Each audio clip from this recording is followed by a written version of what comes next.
Boa noite, amados, a paz do Senhor, tudo bem com vocês? Estamos prontos, né, para mais uma noite, mais um estudo bíblico. Hoje vamos estudar a carta que Jesus mandou à igreja de Sardes. Está nesse estudo, né, compartilhando com vocês. E nessa noite nós vamos falar sobre essa carta que o Senhor Jesus escreveu à igreja de Sardes. Nós estamos dentro desse contexto das 7 igrejas do Apocalipse. Cada igreja recebe uma carta, uma direção, uma referência do Senhor. E algumas igrejas são elogiadas e criticadas, outras são apenas elogiadas.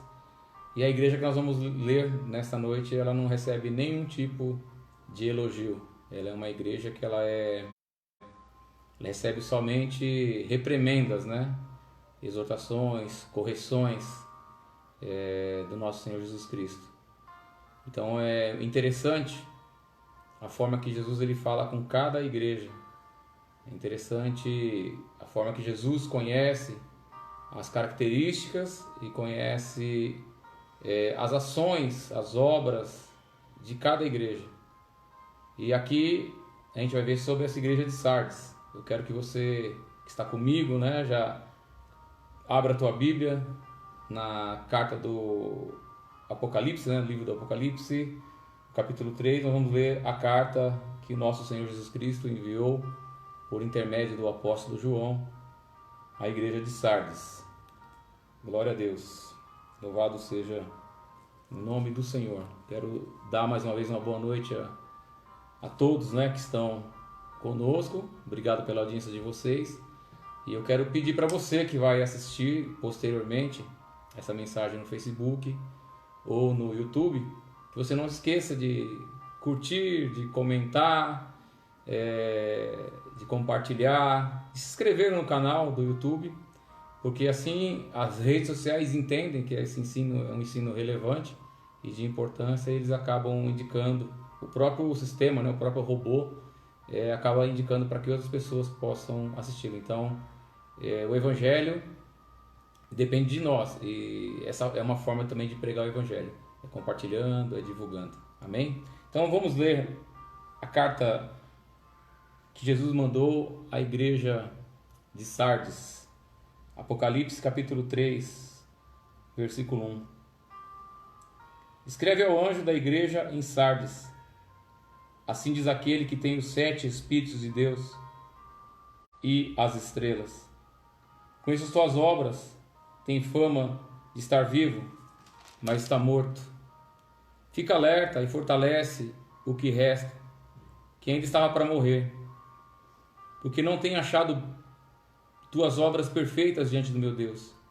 Portanto, lembra-te daquilo que tens recebido e ouvido, obedece, arrepende-te. Pois se não estiveres alerta, virei como um ladrão, e tu não saberás a hora que virei a ti. Mas em Sardes também tem algumas pessoas que não contaminaram as suas vestes. Elas andarão comigo, vestidas de branco, pois são dignas. Assim, o vencedor vestirá vestiduras brancas, e de maneira nenhuma riscarei o seu nome do livro da vida, mas, pelo contrário, reconhecerei o seu nome diante do meu Pai e diante dos seus anjos. Quem tem ouvidos, ouça o que o Espírito diz às igrejas. Pai, é no nome de Jesus Cristo, o nosso Senhor e Salvador, que nós entramos na Tua santa presença e pedimos que o Senhor venha abençoar as nossas vidas, que o venha falar ao coração de cada um de nós, que por intermédio desta mensagem nós possamos aprender um pouco mais de Ti, aprender um pouco mais da Tua vontade para as nossas vidas. Que essa palavra seja uma palavra de vida, uma palavra de salvação, uma palavra de correção, uma palavra de alerta e despertar na vida de cada um de nós. É o que eu te peço em nome de Jesus Cristo. Amém e amém. Glória a Deus. Amados, essa carta é uma carta interessante, como eu falei para vocês, porque essa igreja recebe essa carta e nessa carta ela não recebe nenhum elogio. ela só recebe críticas, porque o estado espiritual dessa igreja é um estado espiritual doentio.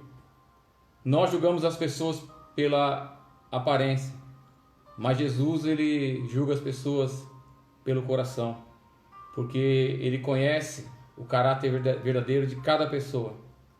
E quando ele enviou essa carta à igreja de Sardes, ele contrariou toda a impressão que a cidade de Sardes tinha com relação àquela comunidade cristã.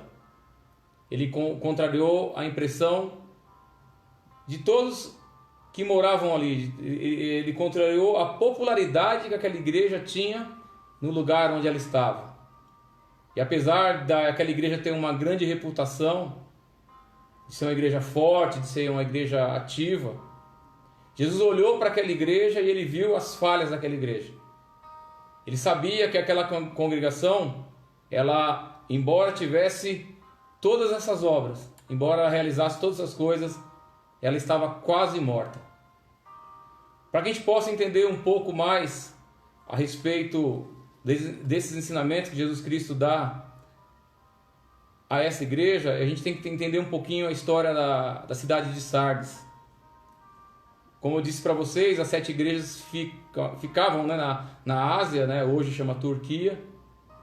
E essa cidade, a cidade de Sardes, ela se considerava uma cidade impenetrável, inexpugnável, que nem o inimigo conseguiria chegar e tomar de assalto aquela cidade. Por quê? Porque ela era situada no alto de um penhasco, no alto de um grande monte de rochas, e só havia um caminho para chegar até lá, e eles defendiam bem esse caminho, os soldados da cidade defendiam bem esse caminho, e o inimigo não conseguia chegar até esta cidade. Era uma cidade muito importante naquela região. Ela estava perto do vale de Hermon, e ali era uma cidade muito próspera, porque foi encontrado ouro, foi encontrado prata, pedras preciosas. Eles tinham fábricas de tecidos, de lã e diversas coisas. Então a cidade pensava que ela era inatingível, que nada poderia tocar aquela cidade, nenhum exército, ninguém poderia tomar aquela cidade. Mas na história da humanidade, a gente vê que no ano de 546 a.C., Ciro o Grande, o imperador dos persas, o mesmo Ciro da Bíblia, né? Ele, comandando soldados, eles estão ali cercando a cidade de Sardes, e os soldados de Ciro observam que à noite, um soldado da cidade de Sardes, ele desce por um caminho no meio do penhasco, no meio dos rochedos, e ele volta por ali novamente. E eles observando essas coisas, os soldados de Ciro, à noite, entram como um ladrão. Presta atenção, né? Entram como um ladrão e eles tomam a cidade de Sardes de assalto. Eles tomam aquela cidade e submetem todos os moradores daquela cidade ao poder do Império Persa. Depois ela foi dominada também pelo Alexandre o Grande e depois pelo Império Romano. Então, a gente entendendo essa condição dessa cidade, a outra coisa principal que eu tenho que falar para vocês, eles tinham uma divindade principal chamada Cibele. Cibele era uma das filhas de Zeus. Ali não havia nenhum grande templo. E essa entidade, essa deusa chamada Cibele, segundo a cultura greco-romana, ela tinha o poder de ressuscitar as pessoas da morte. Falar dessas coisas, a gente vai entrar um pouco aqui no livro, naquilo que a carta, né, que Jesus mandou escrever a essa igreja. Ele fala: escreve ao anjo da igreja de Sardes, sempre lembrando que ele direciona sempre as cartas ao anjo, ao mensageiro, ao pastor. Nós já vimos que esse anjo aqui, ele está referindo-se ao pastor. Escreve a ele: assim diz aquele que tem os 7 Espíritos de Deus. Então Jesus, ele se apresenta falando que ele é aquele que tem os 7 Espíritos de Deus. Ele está falando da perfeição divina. Ele está falando da plenitude que há sobre a vida dele. Vocês vão lembrar que lá em Isaías havia uma profecia que sobre ele estaria os 7 Espíritos de Deus. de sabedoria, de conhecimento, de temor do Senhor, enfim, os 7 Espíritos de Deus. Então, havia em Cristo a perfeição. Esses 7 Espíritos que andavam sobre toda a terra conseguia observar e ver todas as coisas. No capítulo 4 do Apocalipse, versículo 5, fala que ardem, né? Em Cristo arde 7 tochas de fogo. Essas 7 tochas de fogo são os 7 Espíritos de Deus que andam sobre toda a terra. E no capítulo 5, versículo 6, fala que os 7 Espíritos de Deus que estão em Jesus Cristo, eles são enviados sobre toda a terra. O que quer dizer isso? Quer dizer que Jesus sabe de todas as coisas e que ele vê todas as coisas. Lá no primeiro livro de Samuel, no capítulo 16, versículo 7, quando Samuel vai até a casa de Jessé para ele ordenar ali o novo rei de Israel, Samuel olhando para a aparência dos filhos de Jessé, ele pensa que são aqueles mais fortes, mais bonitos, mais capazes. E Deus fala para ele: Samuel, o homem olha o exterior, o homem vê a aparência, mas eu, Deus, vejo o coração. Então Sardes não conseguiria esconder nada aos olhos de Jesus. Eles tinham uma fama muito boa diante da cidade, por causa das obras que eles praticavam ali. Talvez eles faziam marcha para Jesus, talvez eles faziam seminários, talvez eles faziam congressos, talvez eles distribuiriam cestas básicas, faziam ações sociais, grandes coisas que impactavam a cidade, ao ponto da cidade ter um grande apreço por essa comunidade, por essa igreja. Mas mesmo eles fazendo essas coisas, eles não conseguiriam esconder o pecado, o erro, a vaidade deles, daqueles que têm os 7 Espíritos de Deus, daquele que pode ver todas as coisas.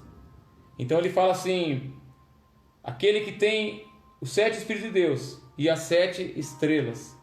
Lembrando que as estrelas são os anjos das igrejas, que são os pastores. Então ele está falando que ele tem na mão dele os pastores da igreja. A liderança da igreja está na mão. Então você vai ver isso lá no capítulo 1 de Apocalipse, no versículo 16 ao 20. Ele fala que os 7 anjos, as 7 estrelas estão na mão dele. Então é ele que tem um controle absoluto e total sobre a liderança da igreja. Então essa igreja ela tinha um grande problema. Ela tinha um problema do culto à personalidade. Ela tinha um apego muito forte à liderança, ao pastor da igreja, aos líderes da igreja. Ao invés deles serem cristãos, ao invés deles adorarem Jesus Cristo, eles tinham esse apego especial pelo pastor, pelo líder da igreja, pela liderança da igreja. E é por isso que Jesus repreende e fala: eu tenho na mão as 7 igrejas. Então, se você tiver que se apegar a alguém, se apegue a mim e não a eles. Vocês vão lembrar que a igreja de Corinto também tinha esse problema. Uns falavam: eu sou de Paulo, outros: eu sou de Pedro, eu sou de Apolo. Então era um problema que eles tinham, o culto à personalidade. E lamentavelmente nos dias de hoje nós temos muito isso também. Pessoas que seguem líderes e não Jesus Cristo. Você pode ver que as grandes igrejas sempre vai ter a foto do pastor e da esposa do pastor. E eles são como se fossem semideuses, né, dentro daquela comunidade. Então é o ungido do Senhor, são os profetas, enfim, as pessoas seguem essas pessoas. Então Jesus está repreendendo a igreja de Sardes, falando que a liderança está na mão dele. Então ele é maior, ele é mais poderoso sobre essa liderança. Então ele pode ver, ele pode julgar, e ele pode até mesmo castigar, segundo a infinita sabedoria dele. E ele continua falando: eu conheço as tuas obras. Você tem fama de que está vivo, mas está morto. Então era uma igreja que fazia grandes obras, realizava grandes coisas ali na comunidade, mas na verdade ela estava enferma, ela estava doente. Deixa eu ver só um minutinho que escreveram aqui, que às vezes eu preciso de...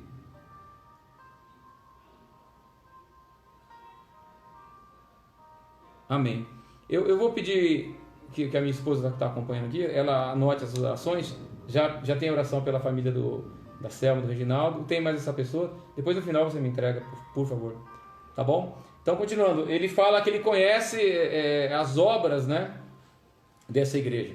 Então, eu falei para vocês, é uma igreja que tinha uma grande fama no meio da cidade, mas aquelas obras que eles faziam eram uma obra reprovada, porque parecia que estavam vivos, né?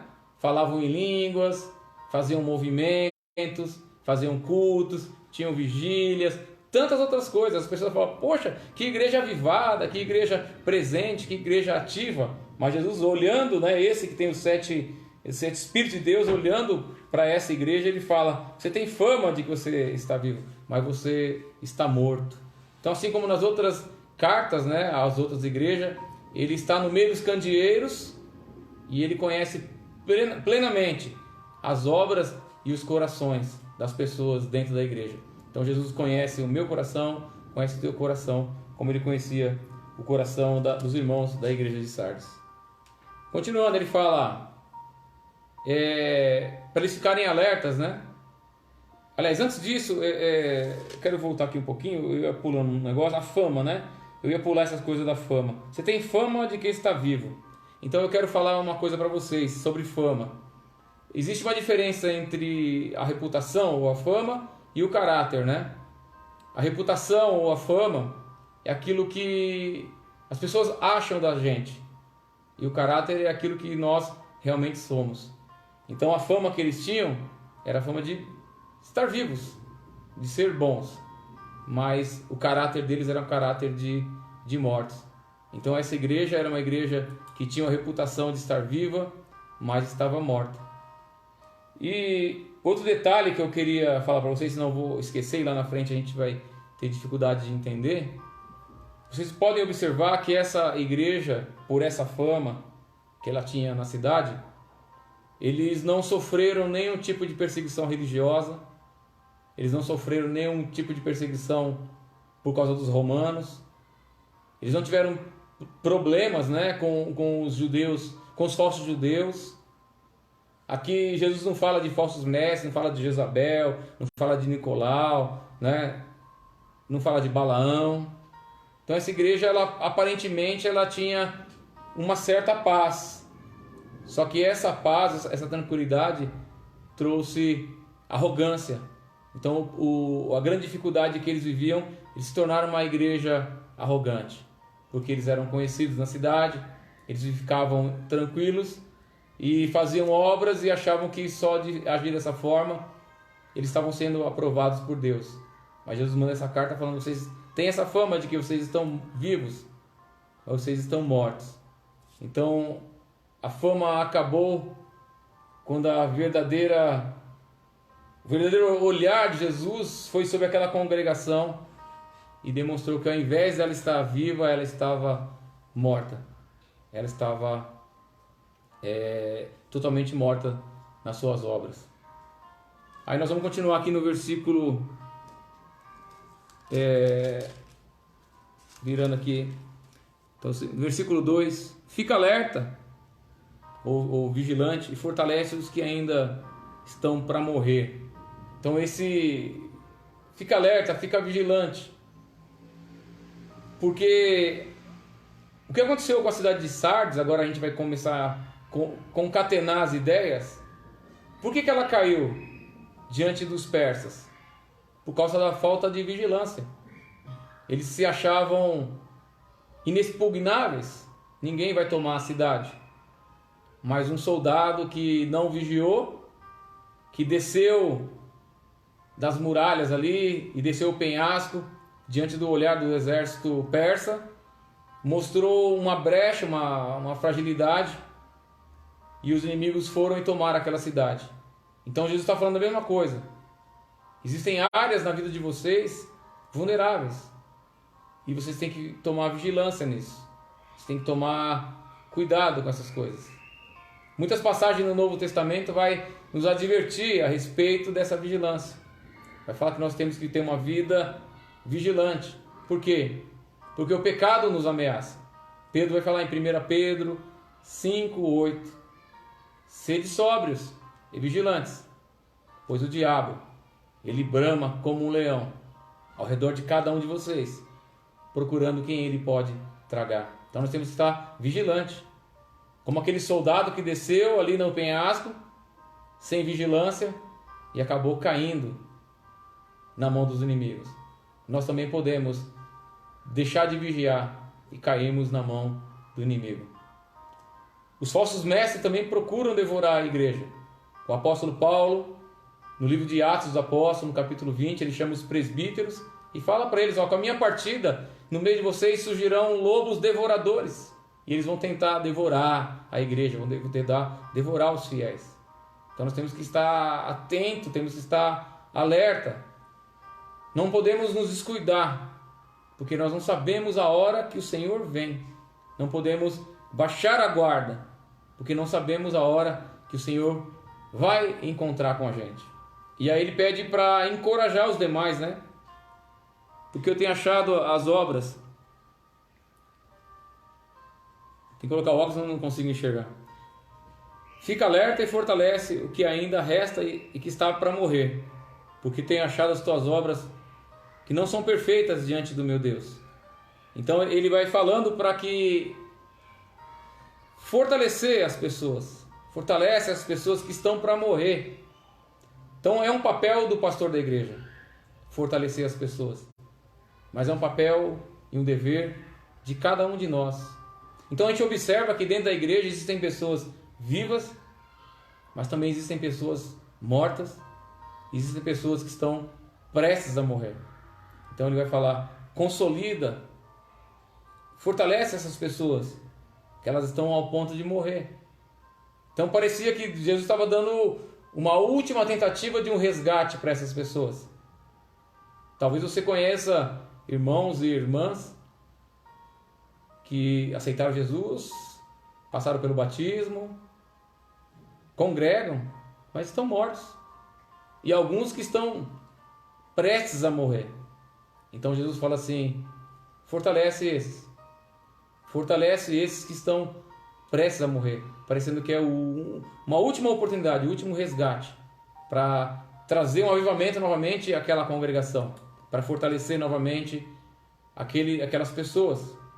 E ele fala que ele tem achado as tuas obras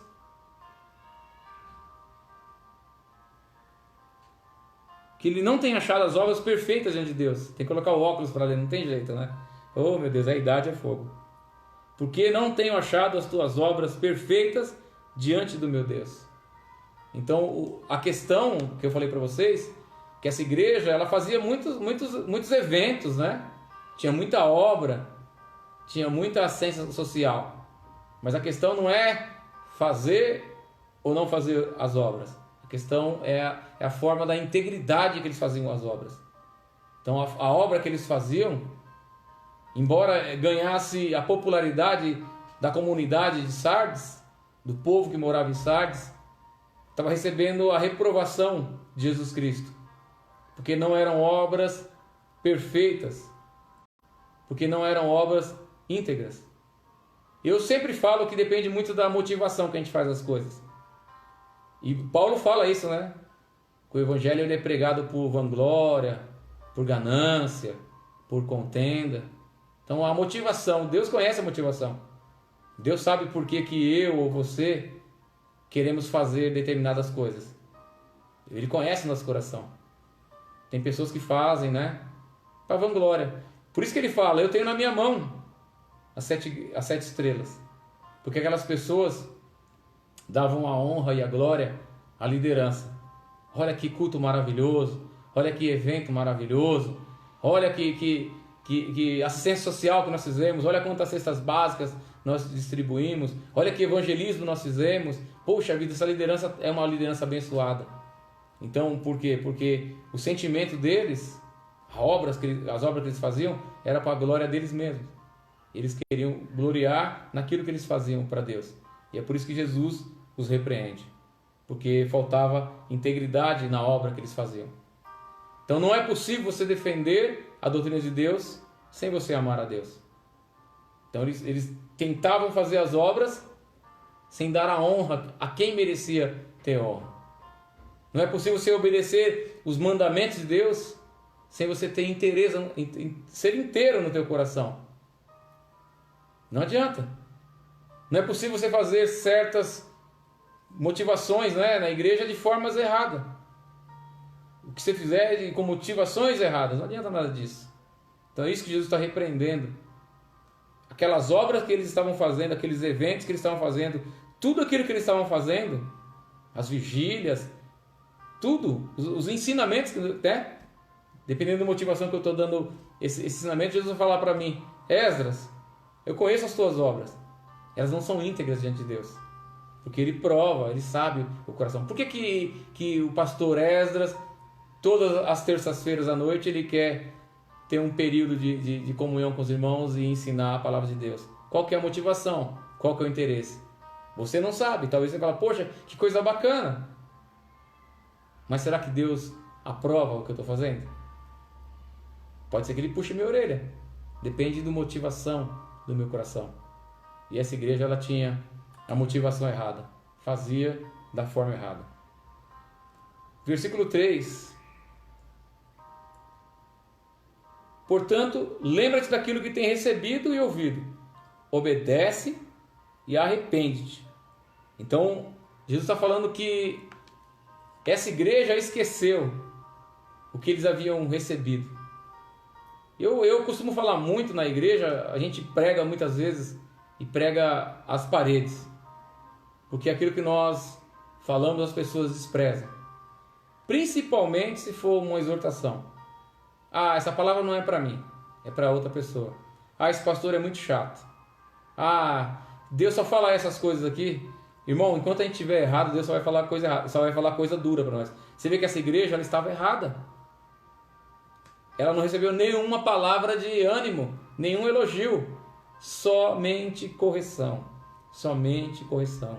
Enquanto houver pecado no meio da igreja, enquanto houver pessoas que fazem a obra para vanglória, enquanto houver pessoas que fazem as coisas displicentes, enquanto houver pessoas mortas no meio da igreja, Jesus vai exortar a igreja. Aleluia. Vai exortar a igreja, enquanto a gente agir dessa forma. Então a igreja de Sardes, ela se orgulhava do passado dela, porque ela era a igreja, não, a cidade, porque era uma cidade intransponível, ninguém poderia vencer e entrar naquela cidade.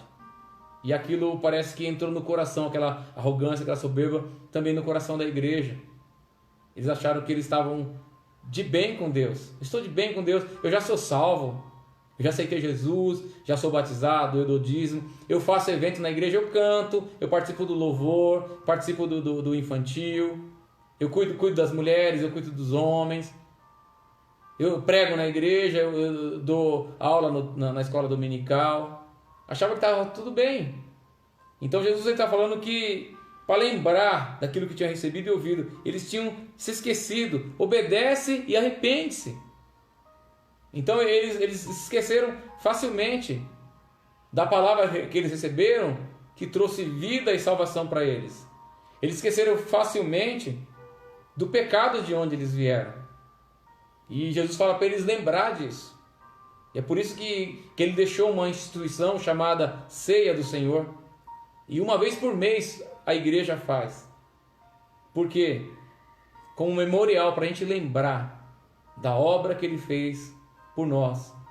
A gente lembrar que nós somos pecadores. Éramos e ainda somos pecadores. E dependemos totalmente da graça do nosso Senhor. Essa igreja, ela estava num ponto que ela já havia esquecido dessas coisas. Ela não lembrava mais do sacrifício de Jesus Cristo. Não lembrava mais da graça do Senhor. E o Senhor exorta e chama novamente para que eles voltem. Não somente lembrar daquilo que eles ouviram, mas também para guardar a palavra do Senhor no coração deles. Porque o Evangelho não é apenas para ser ouvido. Como ele fala, obedece. Também é para se arrepender e obedecer. Então, se eu e você, nessa noite, não estamos ouvindo a palavra do Senhor, não estamos vivendo o Evangelho, não estamos obedecendo aquilo que Deus tem para a nossa vida, Ele fala, arrepende-te e obedece. É isso que Ele está falando para essa igreja. Ele fala, pois se você não estiver alerta, virei como um ladrão.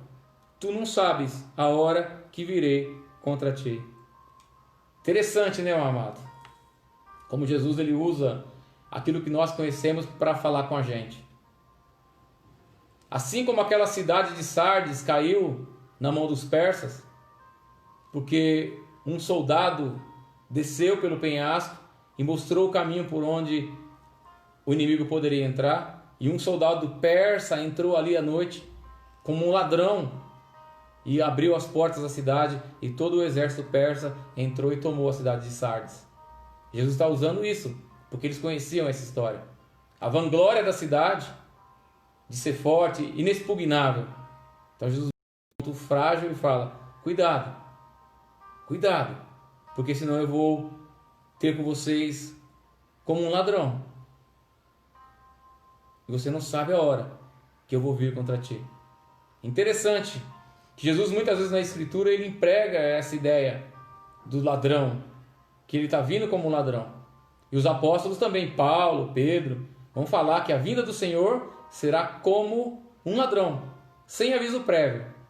Então lá em 1 Tessalonicenses capítulo 5, você vai ler isso, Jesus falando isso, o apóstolo Paulo falando isso, que Jesus ele vem como um ladrão, repentinamente, sem que ninguém saiba. Então a gente tem que estar alerta, como aquela igreja tinha que estar alerta. Como é que nós estamos? Será que a nossa fome é de vivo e estamos mortos? Será que nós estamos quase morrendo? Porque se o Senhor vier e nos encontrar dessa forma, vocês vão lembrar lá em Mateus 7, pessoas que faziam obras, expulsavam demônios, curavam enfermos, profetizavam, tinham fama de que estavam vivos. Mas sabe o que Jesus falou para eles? Afastai-vos de mim, eu não vos conheço. Por quê? Porque eles estavam mortos, queridos. Eles estavam mortos. Então lá em Apocalipse, aqui em Apocalipse, no capítulo 16, versículo 15, olha o que Jesus fala.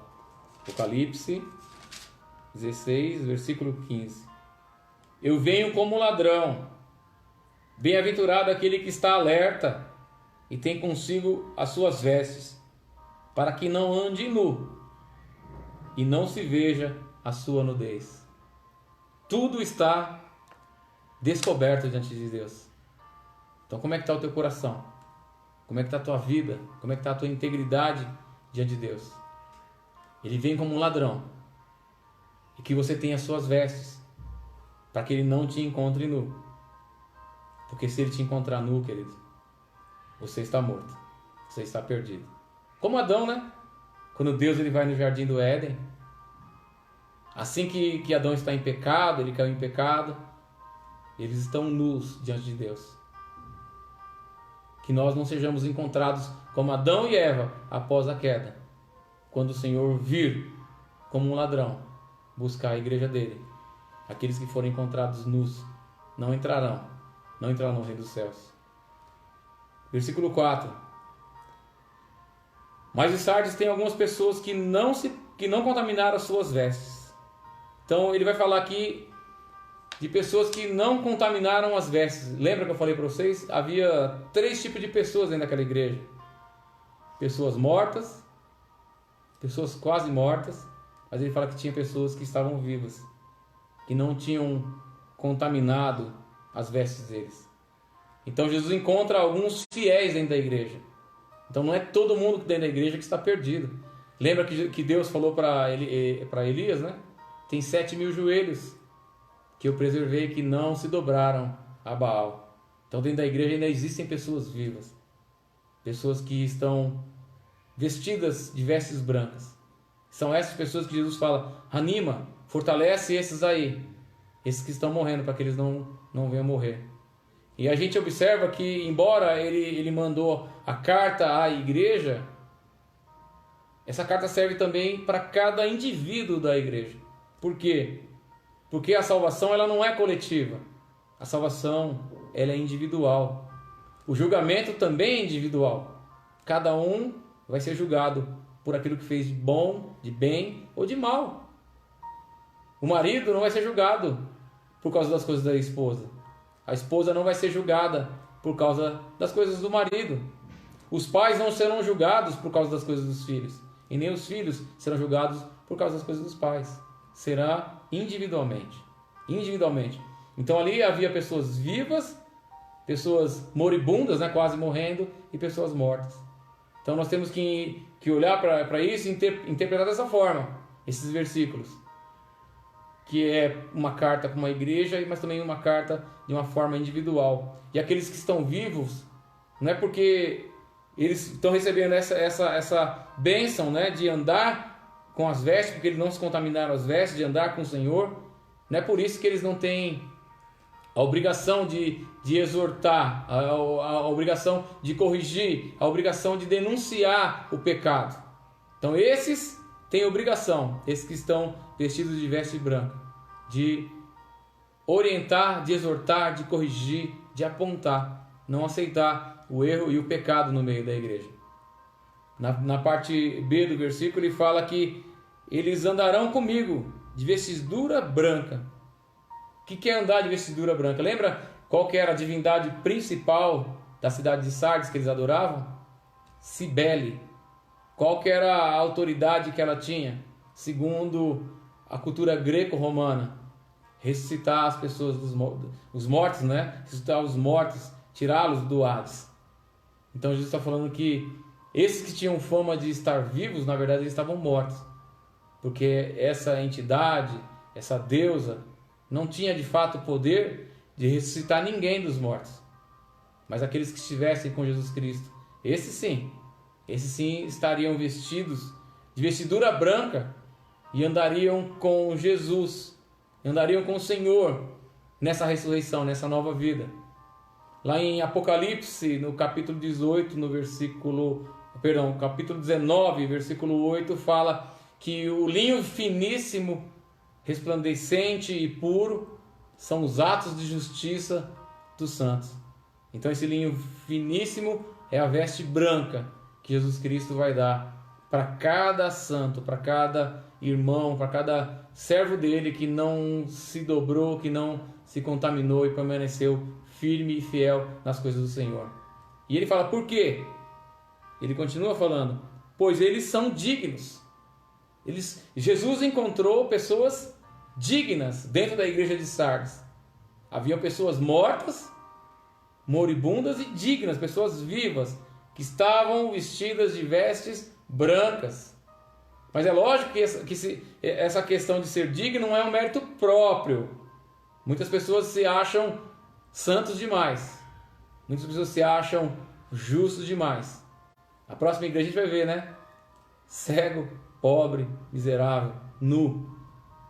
Nós não somos nada pelos nossos méritos, mas sim por causa da graça do nosso Senhor Jesus Cristo, aleluia, que vem sobre a nossa vida. O perdão que nos alcançou, que nos transformou e tirou nossas vestes sujas de pecado, podridão, e Ele vem e converte numa veste nova e nos faz sermos considerados dignos de sermos salvos e andarmos com o Senhor, porque nós permanecemos igual esses irmãos da igreja de Sardes, permanecemos andando nas boas obras que foram determinadas por Deus, louvado seja o nome do Senhor. Continuando, ele vai falar aqui no versículo 5, para finalizar, né? A gente entra na parte final. Sempre tem aqueles que vencem, né? E ao vencedor sempre haverá uma bênção especial. E da mesma forma que aqueles irmãos dignos da igreja de Sardes se vestiram de vestes brancas, ele fala que os vencedores também vestirão essas vestes brancas. Então é uma promessa feita àqueles que eram puros em Sardes e àqueles que são puros de coração diante do Senhor. Então é uma bênção que se aplica aos vencedores, aqueles que permanecerem íntegros diante do Senhor, porque Ele vai nos dar vestiduras brancas. Cada um que vencer, cada um que permanecer firme até a morte, fiel até a morte, o Senhor vai dar essa possibilidade de andarmos com a vestidura branca. Assim o vencedor será vestido de vestes brancas. Louvado seja o nome do Senhor. Olha só o capítulo 7 do Apocalipse. O apóstolo João viu essas pessoas daquela época, de um passado, de um presente e de um futuro. chegando no céu diante do Senhor. Capítulo 7, no versículo 9. Depois dessas coisas eu vi uma grande multidão, que ninguém podia contar, de todas as nações, tribos, povos e línguas, em pé diante do trono e na presença do Cordeiro, todos vestidos de túnicas brancas e segurando nas mãos palmas, e clamavam em alta voz: salvação ao nosso Deus, que está assentado sobre o trono e ao Cordeiro. Versículo 13. Então um dos anciãos me perguntou: quem são e de onde vieram esses que estão vestidos com túnicas brancas? Eu respondi: meu Senhor, tu sabes. E ele me disse: esses são os que vêm da grande tribulação, e lavaram as suas túnicas e as branquearam no sangue do Cordeiro. Por isso estão diante do trono de Deus, e o servem de dia e de noite no seu santuário. E aquele que está assentado no trono estenderá o seu tabernáculo sobre eles. Nunca mais terão fome, nem sede, nem cairá sobre eles o sol, nem o calor algum, porque o Cordeiro está no meio deles. Diante do trono os apacentará e os conduzirá às fontes das águas vivas. E Deus enxugará dos olhos todas as lágrimas. Louvado seja o nome do Senhor. Ao vencedor. Essa é uma promessa ao vencedor. Aquele que permanece íntegro até o fim. Esse recebe essa dádiva, essa bênção do Senhor. Louvado seja o nome do Senhor. E continuando aqui no versículo 5, ele fala ainda: e de maneira nenhuma arriscarei o seu nome do livro da vida. Então é uma questão bem complicada a relação do livro da vida. Tem pessoas que falam que Jesus apaga, que não apaga. Eu estou vendo ele falando aqui de maneira alguma que os vencedores, aquele que permanecer firme, o nome dele de maneira alguma será riscado do livro da vida. Louvado seja o nome do Senhor. Então, o livro da vida, ele é falado na Bíblia em várias vezes. E Paulo fala que aqueles que colaboram com o Evangelho, ele tinha os nomes deles escritos no livro da vida. Está em Filipenses capítulo 4, no versículo 3. E Jesus também ele disse que os vencedores, esses que mantêm puros, que se mantêm íntegros, esses não teriam o nome de maneira alguma apagado do livro da vida. Ao contrário daqueles que rejeitam a palavra de Deus, ao contrário daqueles que desprezam a palavra de Deus, ao contrário daqueles que são levados por falsos líderes, aqueles que seguem os falsos profetas. O nome deles não estará escrito no livro da vida. Nunca esteve e nem estará. Então, o Senhor está falando que o vencedor, ele terá o nome dele escrito no livro da vida. Ao contrário daqueles que nunca tiveram o nome escrito. Olha só, Apocalipse, capítulo 20. Capítulo 20 do livro do Apocalipse, dos versículos 11 ao versículo 15. E vi um grande trono branco, e o que estava assentado sobre ele, e a terra e o céu fugiram da sua presença, e não foi achado lugar para eles.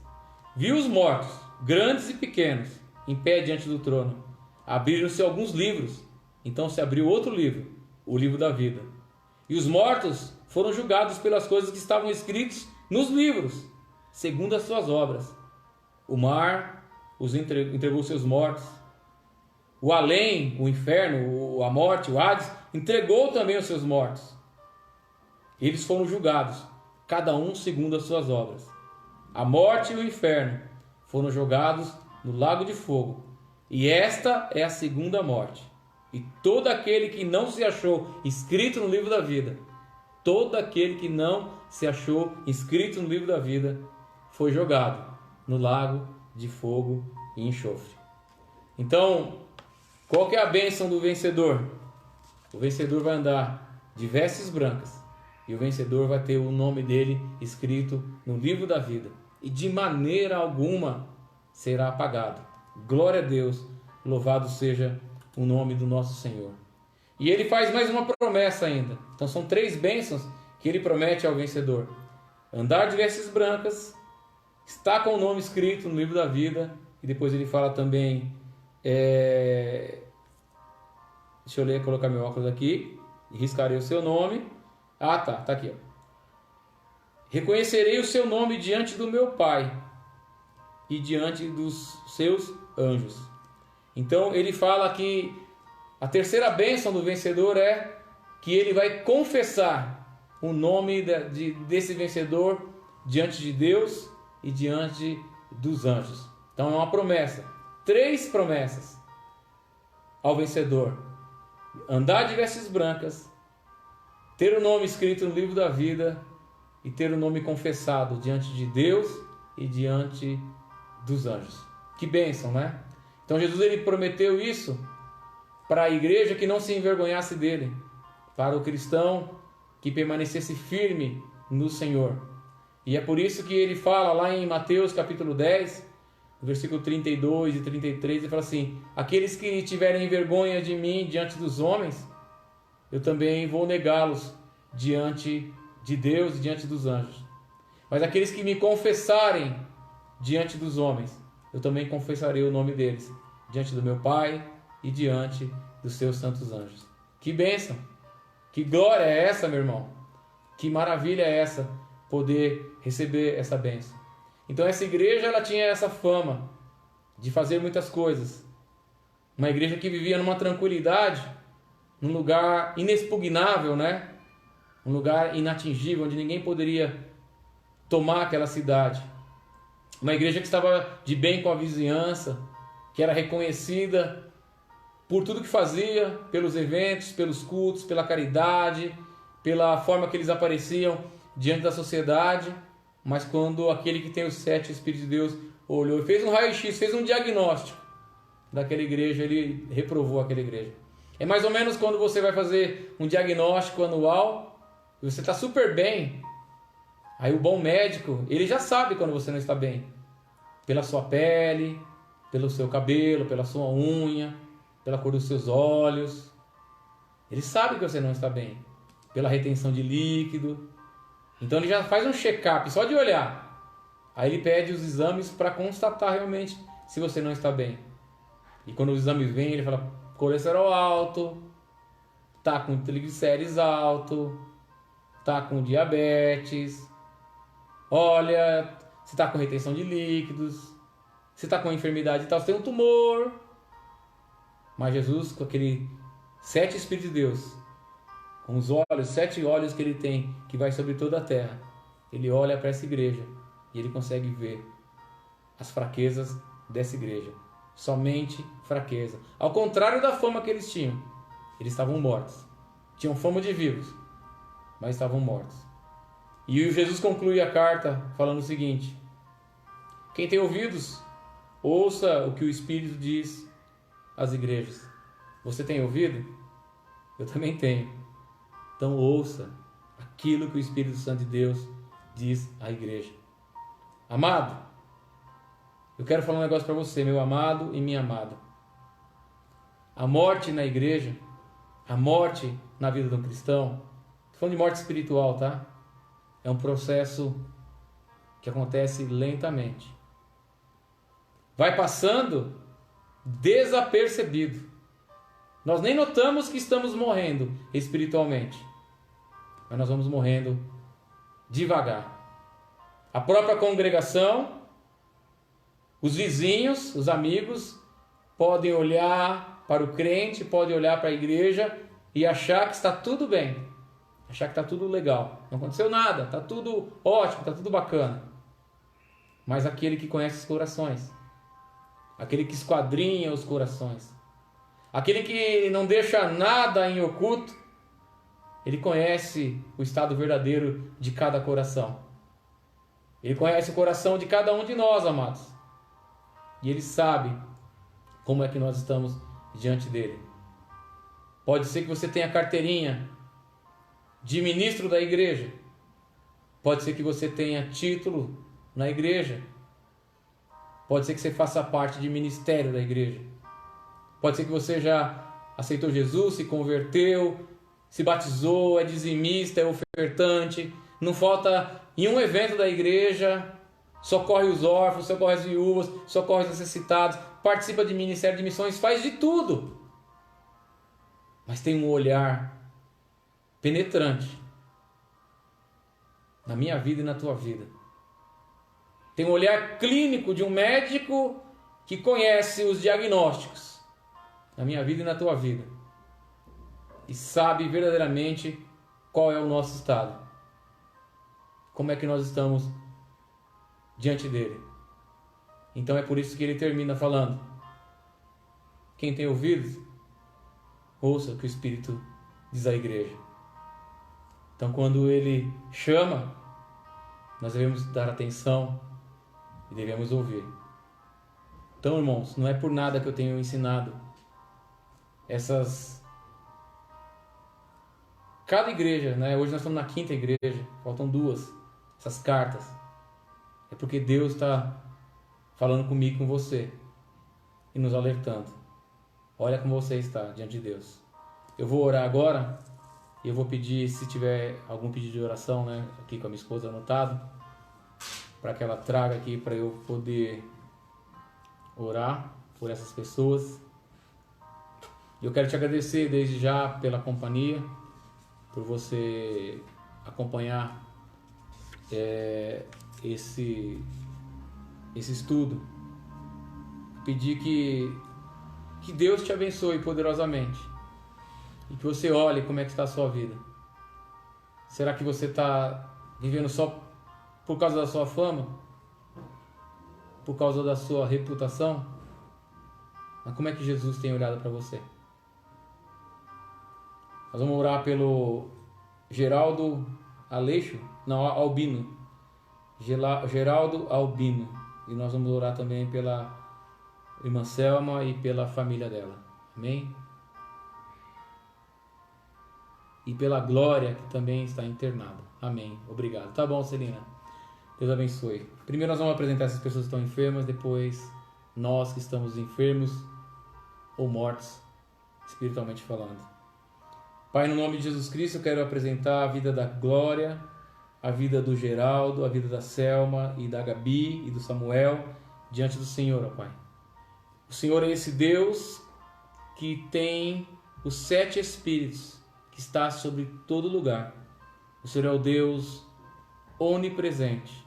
O Senhor é capaz, ó Pai, de visitar essas pessoas lá na Bahia, a Glória, a Selma, aqui na Zona Leste, o Geraldo, onde quer que ele esteja, internado ou não, o Senhor é capaz de visitar.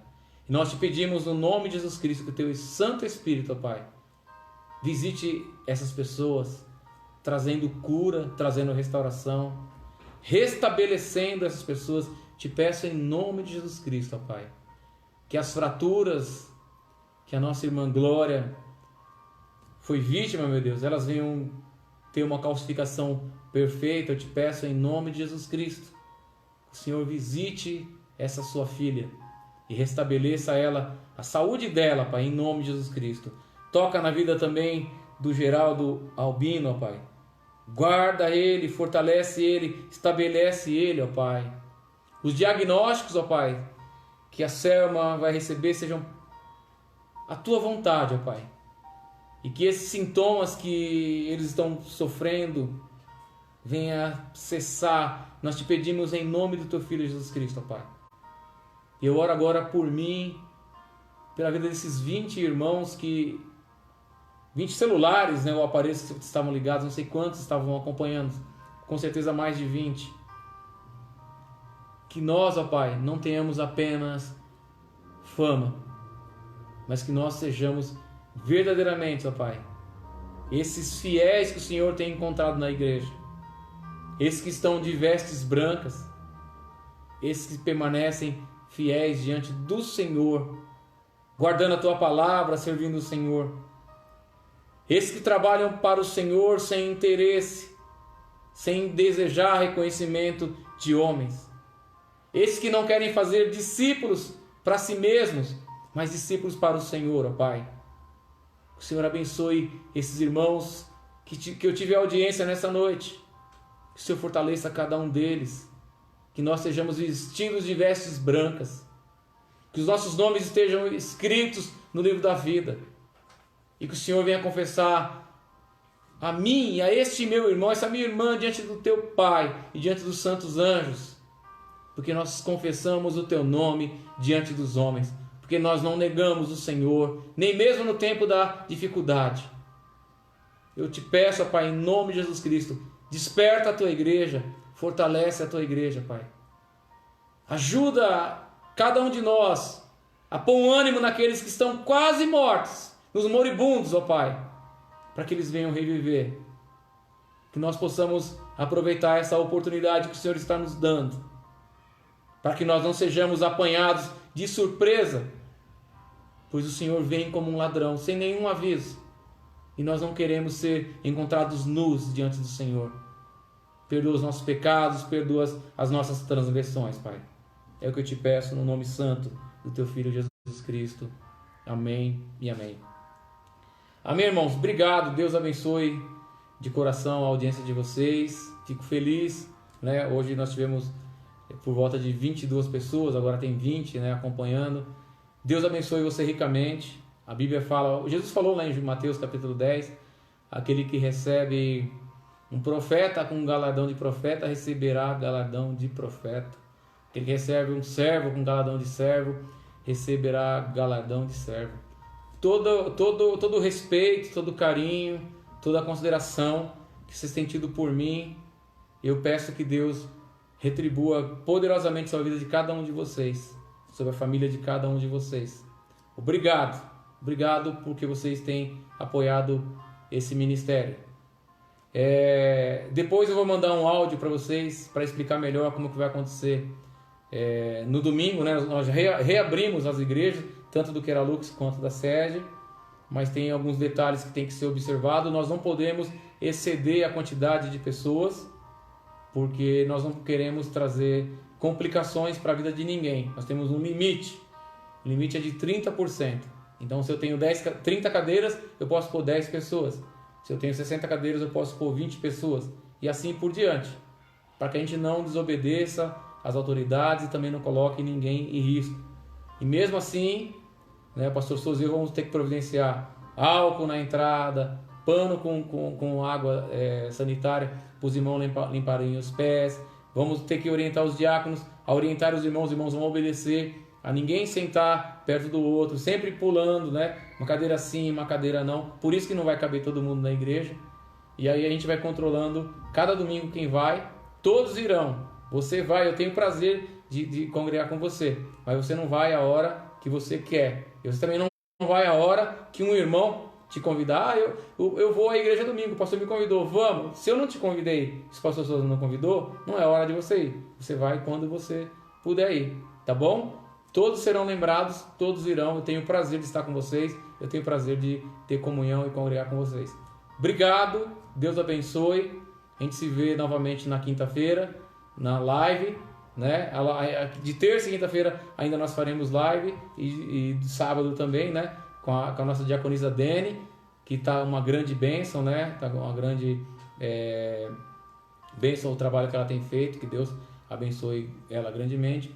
E domingo, já presencial lá no Queralux, presencial também na sede, mas dessa forma, diante da orientação do pastor, diante do convite do pastor. Não poderemos ir todos. Encontrei a irmã Raimunda, um beijo, nem vi se ela está assistindo, né? Encontrei ela no Jardim Queralux hoje, e ela falou que quando eu anunciei no domingo, ela já mandou mensagem para o pastor Souza. Ai, pastor, domingo eu quero ir à igreja. Glória a Deus, né?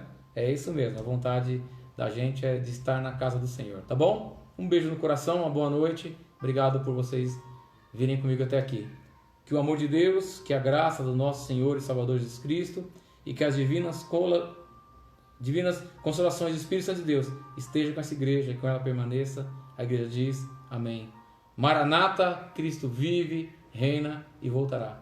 Um beijo no coração, uma boa noite, Deus abençoe e fiquem na paz.